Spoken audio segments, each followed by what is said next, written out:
What about the rest of the playbook? To the extent that you are following the president's words or the Treasury Secretary's, where do you follow the money to? Well, I think one of the things you have to think about here is that the stock market has already adjusted to a lot of this good news, right?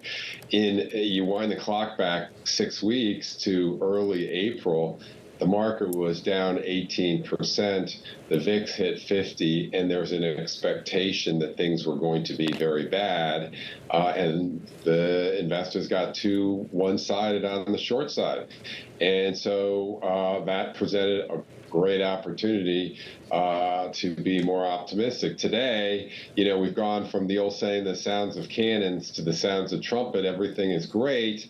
The VIX is down to 18. The market is 18% higher, and it's priced in a lot of good news. So I'm a little bit more cautious today than I was 6 weeks ago, because when you get that level of panic, it usually is a much better time to buy than when everything is perceived as good news like it is today.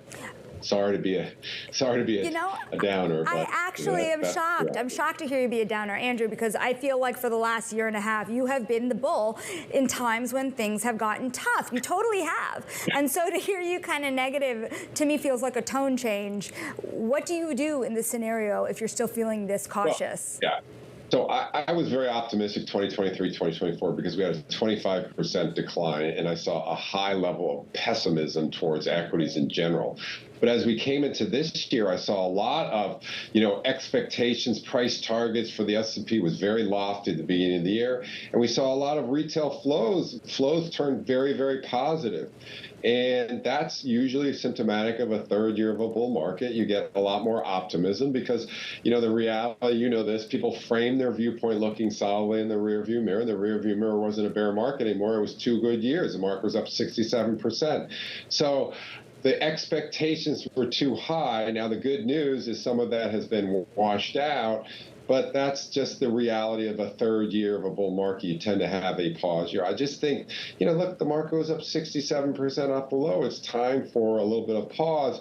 And in those periods, you get a lot of volatility. And I think you can make a lot of money in a volatile year, but you just have to be willing to tack against conventional thinking or what is embedded in stock prices. And there was a more embedded bad news a month ago than there is today, and that makes me a little bit more cautious.